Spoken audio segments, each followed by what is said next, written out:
Welcome to the Homesteaders of America podcast, where we encourage simple living, hard work, natural health care, real food, and building an agrarian society. If you're pioneering your way through modern noise and conveniences, and you're an advocate for living a more sustainable and quiet life, this podcast is for you. Welcome to this week's podcast. I'm your host, Amy Fuel, and I'm the founder of the Homesteaders of America organization and annual events. If you're not familiar with us, we are a resource for homesteading education and online support, and we even host a couple of in-person events each year, with our biggest annual event happening right outside the nation's capital here in Virginia every October. Check us out online at homesteadersofamerica.com. Follow us on all of our social media platforms and subscribe to our newsletter so that you can be the first to know about all things HOA. That's short for Homesteaders of America. Don't forget that we have an online membership that gives you access to thousands, yes, literally thousands of hours worth of information and videos. It also gets you discount codes, an HOA decal sticker when you sign up, and access to event tickets before anyone else. All right, let's dive into this week's episode.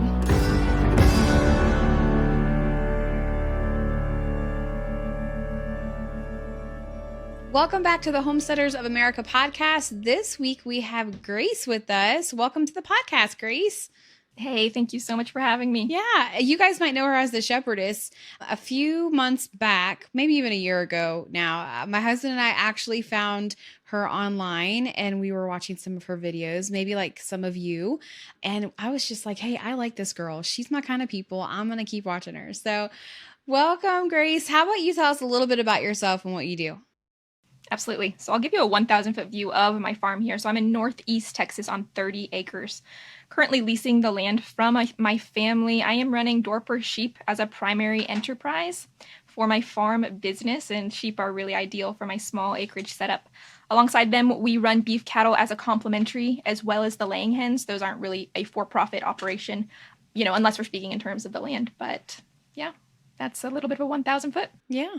Awesome. So how'd you get started in sheep? A lot of people are getting sheep. I feel like they're kind of the next, we went through the chicken decade. Now we moved into milk cows. And now I kind of feel like sheep are the next thing, which is one of the reasons I'm kind of having a few people about sheep on the podcast. So why don't you talk a little bit about how you got started with them? Absolutely. So I got into sheep out of a pursuit of beef cattle. So I'll go back to when we sort of launched the farm as it was in 2018. We moved to the country, and by we, I say my family. And we moved to the country from suburban America back in 2018. We had an agricultural exemption on the land, and we wanted sort of a low-maintenance mini cow, so to speak, to put on the land and maintain that exemption. We had never owned any four-footed livestock before. We had done chickens, but we jumped in with all feet with the sheep. We bought a flock of 35, and we struggled a lot up front. And when I say we, I was not involved in the agricultural process at this time. I wanted to ignore it with all of my heart. So for the first 2 years, I just sat on the sidelines and watched these sheep struggle and struggle and struggle. And in 2020, I realized probably what a lot of your listeners have realized themselves, and that's just the fragility of a food system we all rely on for 3 meals a day. And I said, I can't sit on the sidelines. I've got to participate in some solution, even if it's not huge. I've got to do something, and I do have a resource here in this family land. But I wanted to do beef because we had struggled with sheep. They have a few nuances about them that just make them difficult to raise, and so I jumped in to researching the process of raising beef cattle and stumbled upon a book called Salad Bar Beef by Joel Salatin, and that was a book that blew my mind wide open to this concept of regenerative grazing. How with this grazing management, you can see 2 times forage yield in your first year. You can see just a rapid revitalization of soil health. And then the third element was your animals are healthier because you are moving them away from their parasites before they can graze back over them and become sick again. And that was our primary struggle with sheep, was the parasite management. And with knowledge, I'm a firm believer that with knowledge comes accountability. And I had the knowledge to put a system in place that would save those dying sheep in front of me. And so I was like, okay, now I have to do something with sheep. And so I said, okay, for 6 months, it's going to take 6 months before my beef cattle land anyway, so I'll just practice with the sheep and see if this grazing thing really works and they get any healthier, or if they just keep dying and they all die by the time my beef arrives. So I put the grazing management in place with the sheep, and just within a matter of 60 days, I mean, their health did a complete 180. Sheep we expected to, an entire flock really, we expected to die over summer, just entered a season of new life as the autumn came. And as I was watching this, it was my passion. The grazing management was my passion, and as much as my family was supporting me, I realized this was my thing. And I'm also, from a professional standpoint, business is my background. Business is my thing. And I began to see the profit in grass-based agriculture.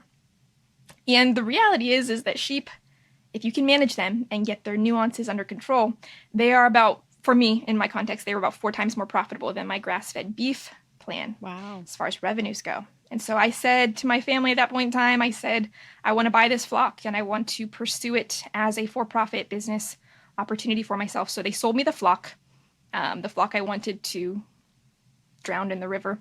I bought, and I hit the ground running. I worked out a lease agreement for that 30 acres that I'm working on now.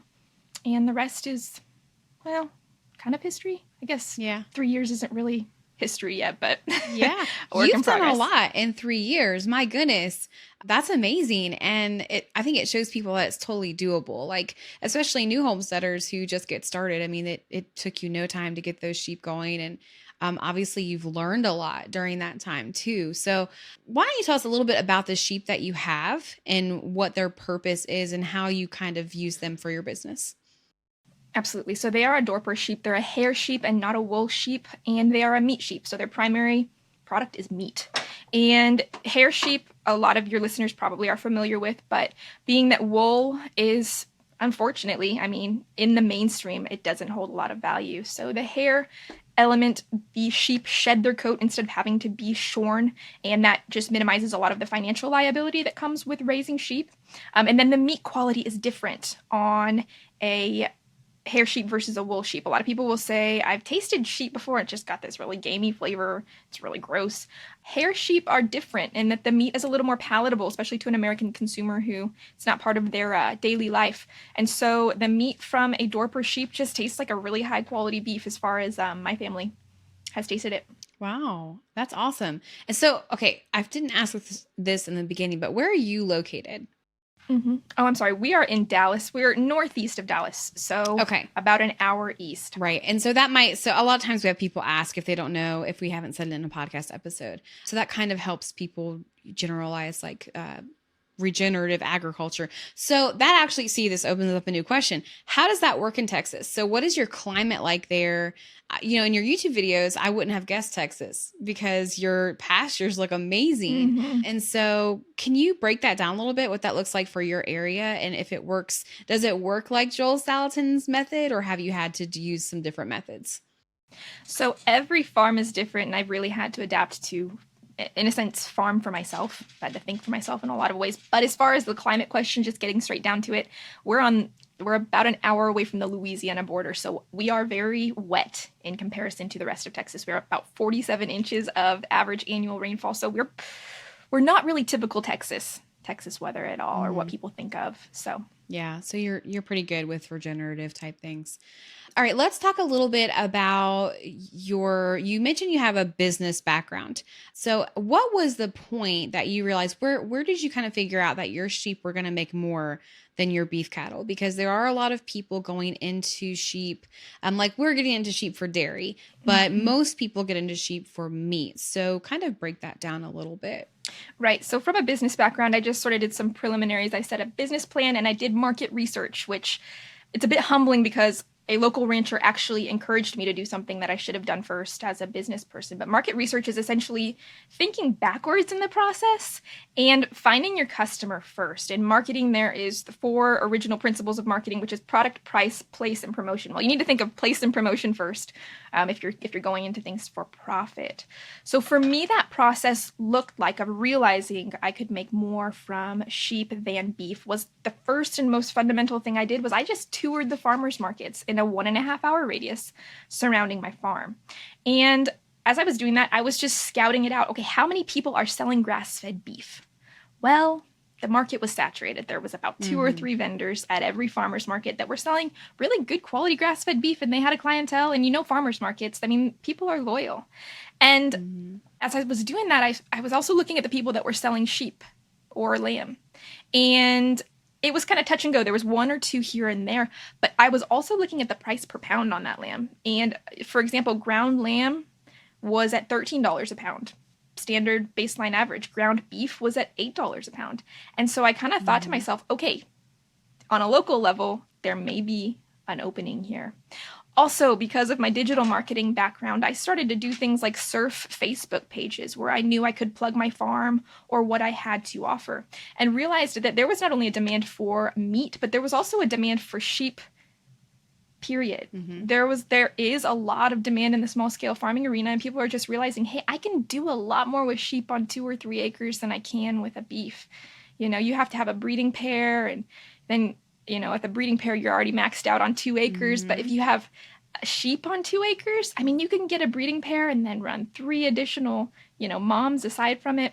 So all of that was culminating in this market research process. And I had lined out for myself probably about 3 different platforms that I could run sheep through, all while realizing simultaneously beef was going to be a harder push. Not impossible by any means, but if I was looking for profitability and I was looking for a viable income, sheep was going to be a faster track to that.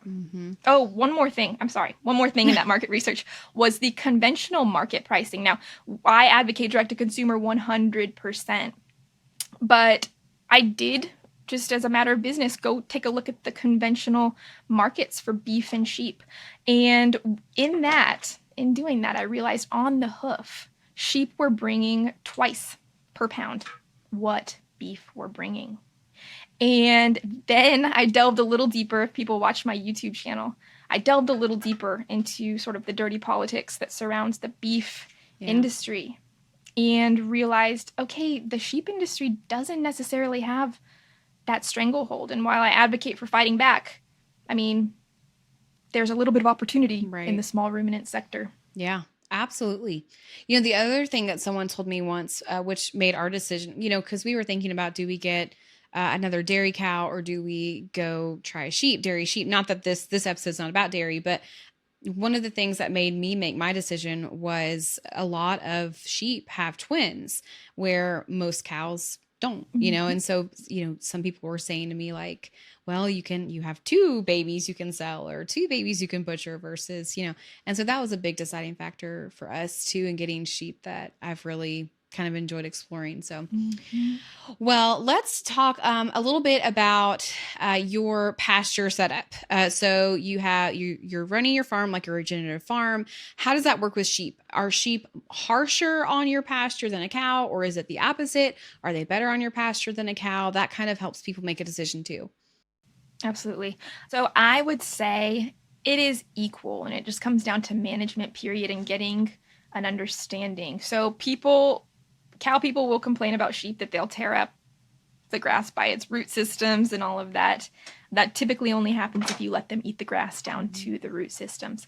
But just from a general standpoint, sheep make use of the opposite of what cows will make use of. And so if you're running in a regenerative setting where you are monitoring, managing, and moving those animals, I really can't speak a lot to the amount of damage. The only damage will be caused by me simply not moving those animals off of a patch of grass fast enough. Yeah. Now, in regard to like their feces, so one of the reasons we love sheep is because they obviously have smaller feces. And so can you talk a little bit about that and the difference and how that works with your ground? Yeah, absolutely. So the cows, you'll have a big cow pie right in the middle of the pasture there. And the sheep have like these little, okay, it's really gross, but what are those caramel candies? Oh yeah, like the little milk duds or whatever they're called. Yeah. Kind of like milk duds or Whoppers. Is it Whoppers? Is that what you're thinking about? I think yes. It's that one. Okay. I'm sorry, that was gross, but that's what they look like. For people who are new to sheep and cows, that's the difference. Pumpkin pie versus Whoppers. Yep. And so it's a cleaner experience for small acreage. You're stepping out into your backyard, and it's your backyard. So when you've got those sheep droppings, it's a cleaner experience. As far as the breakdown goes, this is an interesting thing. A lot of people complain about flies and cows simultaneously.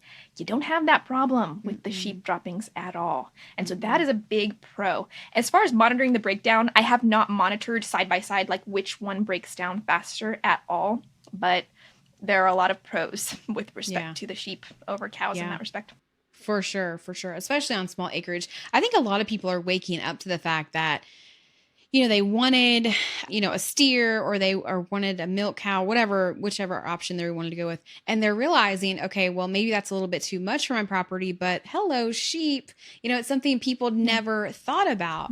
So I wonder if you'll talk a little bit. Now there are different size sheeps, which I found out on my own when I got sheep. And so can you talk a little bit about the differences in sheep and their sizes and what's good for what size property? Yeah, absolutely. So in the hair sheep realm, I'm working with the Dorper, which is the largest sheep. I'm doing that because in a for-profit situation, I'm monitoring carcass size and its potential to put on a little bit of meat that I can sell at market. But then you've got the Katahdin sheep, which is the mid-sized in the hair breeds, and the St. Croix, which is the smallest of the hair breeds. And so those are your three on the hair sheep spectrum. Being I have a limited amount of experience with the wool sheep, I can't speak a lot to those. But that is the size spectrum within the hair sheep breed. Yeah. So typically, how big do your Dorpers get in weight? So the rams are about 250 and the ewes are about 150. Some of my big girls are a little bit bigger than that, but that's generally where they're at. Okay, awesome. So I'm going to rewind a little bit. You were talking about in the beginning about your sheep dying, this flock that your family got. And I'm sure you said it was for parasites. So can you talk a little bit about that? How parasites, sheep are very fragile to parasites and how we can kind of overcome that. Yeah, absolutely. So the parasite life cycle, the one that you're going to deal with probably the most intensely is the barber's poleworm. And how it happens is basically it comes out through their feces, it lands on the pasture, and if it's that cool, breezy weather, within about 3 to 5 days, those parasites have crawled up the grass and have the capacity to be re-ingested by the grazing animal and reinfected. So with the grazing, moving within a day or two in those peak seasons removes a lot of the risk of reinfestation. And that was really what broke it for us in the cycle. Now, I do have to be sensitive. I do still use conventional deworming methods, so I'll be sensitive about speaking to that. But I want to also be honest about that. We do still use conventional dewormer on a small acreage. But the grazing management was what really did it, because what happens is once you leave that pasture paddock, within 45 days, about half of the parasite load, half to 3/4, has just died naturally. So if you give that paddock 45 days of rest, you have basically minimized your exposure right then and there. And that's really what broke it. I said within about a 60-day time frame, our flock had done a 180, and that was really it. That's amazing. Yeah. Hey guys, thanks for joining us for this week's episode. We're going to take a quick break and bring you a word from one of our amazing sponsors. McMurray Hatchery officially started in 1917.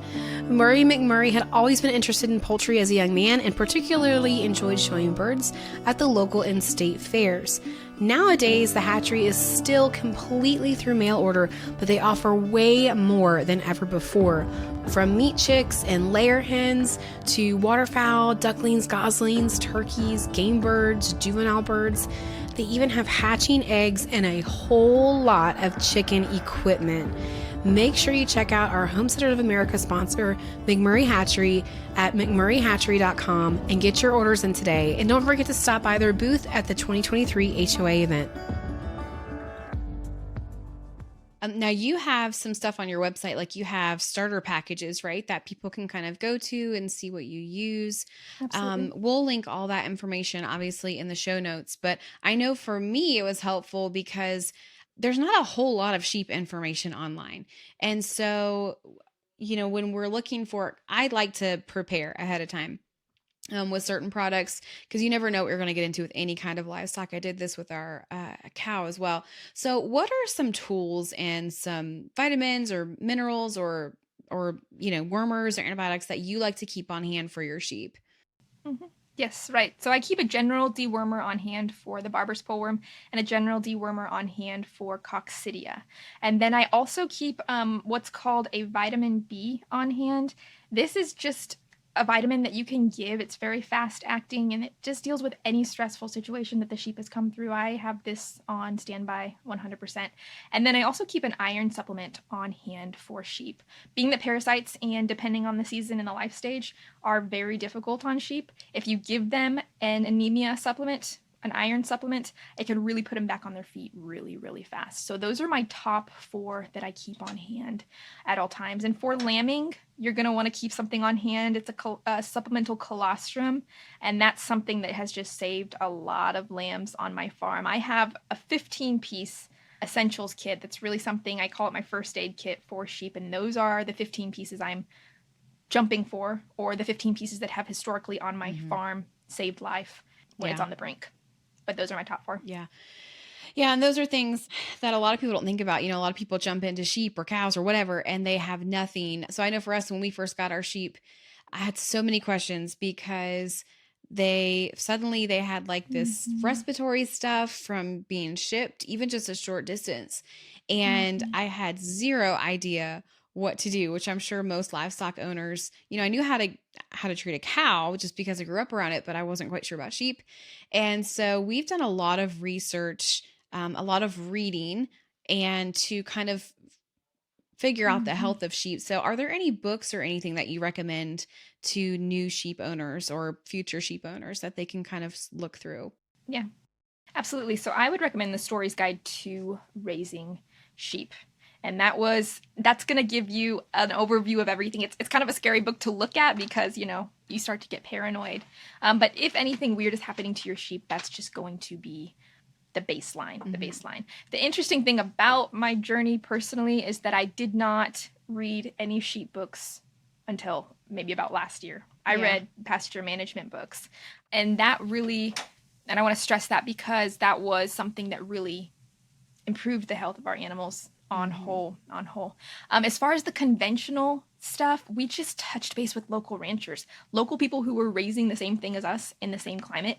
And there were so many generous and gracious people who said, okay, we raise sheep in this climate, we raise goats in this climate, this is what you're going to expect, and this is really what we do to handle them. So if you can in any way touch base on a local level, somebody who's going to help you locally is just going to be your lifeline. Yeah.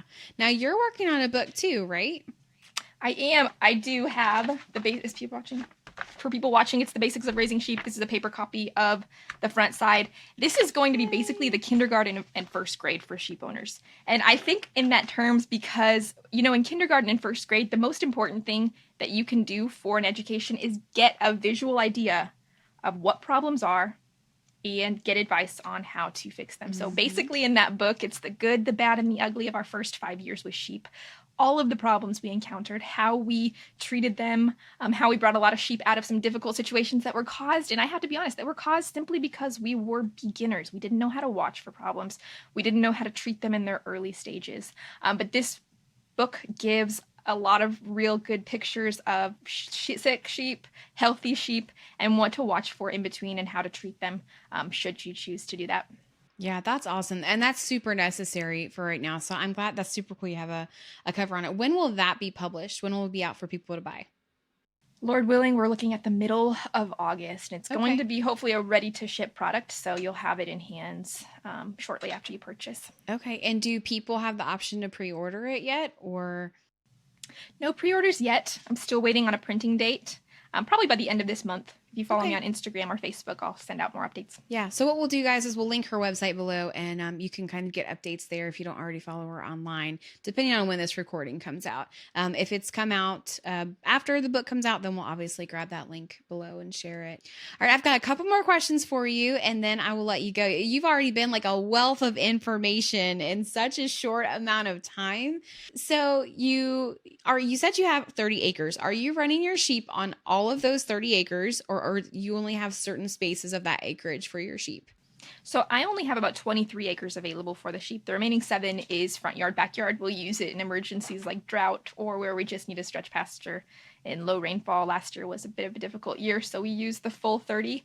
But cross-fenced pasture for sheep is 23. Okay. All right. And so somebody getting started with sheep, what's the acreage necessary for sheep? Like a lot of people have 1 acre, 2 acre, 3 acres. Kind of talk to the 1 to 5 acre range and what they can kind of expect, obviously depending on what kind of property they have. Yeah, absolutely. So this is neat because I actually received a comment from a viewer the other day. She's running 1.5 acres and she has 6 dairy sheep that she Wow. does all grazing on that 1.5 acres. Now she manages it and she does do some plantings and she really works it. But that's just the potential that you have if you have your rotation and some good pasture management. So per acre, I'm always asked sheep per acre. If you're working on 1 to 5 acres, you can do about 2 sheep per acre if you have good grass.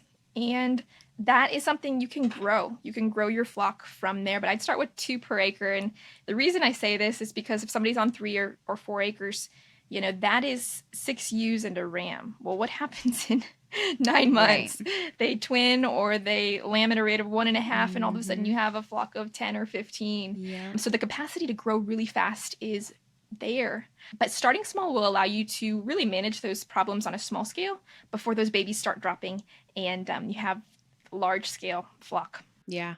And that's really encouraging, hopefully, for you guys to hear, because a lot of our homesteaders that follow us, they have small acreage and they think, I will never be able to have my own meat source outside of rabbits, right? I will never be able to have my own dairy source outside of a dairy cow or goats. And a lot of people they shy away from goats, because they can be a little bit crazy, which brings me to my next question. Sheep can be a little bit crazy too, right? Yeah, but they're not as bad as goats. No, they're not as bad as goats. And so, so let me tell you my quick story. When we brought our sheep home, now these were very well handled sheep. Like they were very loved, and they respected polywire and everything. But when we got them here and we put them in polywire, they jumped the polywire every single day because they had no idea where they were or what they were doing. So I wonder, if you could tell our listeners, like what is the temperament of a sheep? What should you not do? What should you do? Kind of like that. Right. So when people purchase sheep from me, I'm always like, just don't get too intensive with your rotation right up front. Let them get used to you and let them get used to where they're at. Whether that means you let them graze the whole thing for a little bit, just let them do that. Bucket train them. Put some pellets, alfalfa pellets in a bucket and make them understand the sound of your voice and just calm down. And then put them in a paddock. So the sheep's temperament is when they trust you, they will trust you. And when they don't, they absolutely won't. But it's like with anything. And the neat thing with sheep is that the relationship builds over time. Just give them some time to get to know you and adjust. Yeah. And we just got our sheep just a couple of months ago. Like it hasn't even been 6 months. I think it's only been 3 months maybe. And totally different than the first week that we brought them home. Now they don't even need to be haltered to be taken anywhere. They just follow you and they're the sweetest things. And it's true. What you said, you nailed it. You said when they trust you, they trust you. And they really do all in trust you if you are trustworthy. And so my husband prides himself now. He's like, he just shakes the little jar and they just come and he's fine. And I'm like, ugh. Look at you. Because I'm always with the baby, right? Like I'm always with the baby and they're supposed to be my sheep and they haven't gotten to know me very well yet. And so it's funny. He's really cute about it. But, well, anything else you want to share with us today before we get off of here? You can find me at shepherdess.com and as well on YouTube and Instagram. I will be releasing that book, Lord willing, at the end of this month.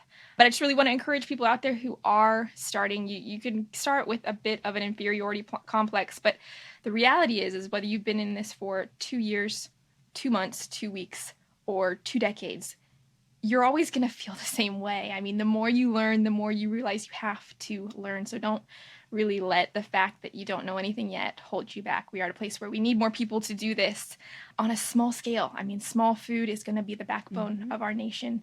And we've seen a taste of that, what happens when big food fails us. But I just want, on a personal level, I'm going to say God's grace is 100% sufficient. He can use somebody who has no experience in agriculture. But if you rely on him for wisdom, I mean, you're going to get it. He promises to give it. And you can go places that naturally you would never have the ability to go in yourself. Yeah. That's one of the things I love about sheep is they've taught us the imagery of the Bible. Like it's just it's so interesting to just sit back and watch these sheep and your relationship with them. And it's truly been an incredible experience, not just on the physical aspect and farming aspect, but just as a believer on the spiritual aspect as well. It kind of brings the Bible to life when you own sheep, and it's super special. It does. And it's interesting because as a shepherd or a shepherdess, you're like, when your sheep feel good, you feel good. And when your sheep feel bad, like you feel horrible. And it's just neat to think about that in respect to like our relationship with the Lord, that he is so deeply connected to us that he hurts when we hurt and he's happy when we're happy. And that's just, you hit it. You just learn so much. That's awesome. I'm super happy that you feel that way too, because, you know, not all shepherds and shepherdesses feel that way. They're like, oh, it's sheep, it's mutton, you know, it's like whatever, but it's awesome. All right, Grace, thank you for joining me today. This was a lot of good information. We hope that you guys listened, and I'm sure you were taking notes. Every podcast episode, everybody's like, oh, I learned so much. And so check her out on YouTube, like she said, on her website. We'll link all of that information below. If you have any questions, I'm sure, you know, you can certainly ask them. One more thing. Yeah, I'm going to be at Homesteaders of America, Lord willing, in October. So if anybody is going to be there, I would love to say hi. Okay, awesome. So you guys heard that. She's going to be at HOA too, which is funny because you were actually on my short list for speakers to reach out to this year, but I filled up before I ever got to you. So maybe next year, right? Maybe next year.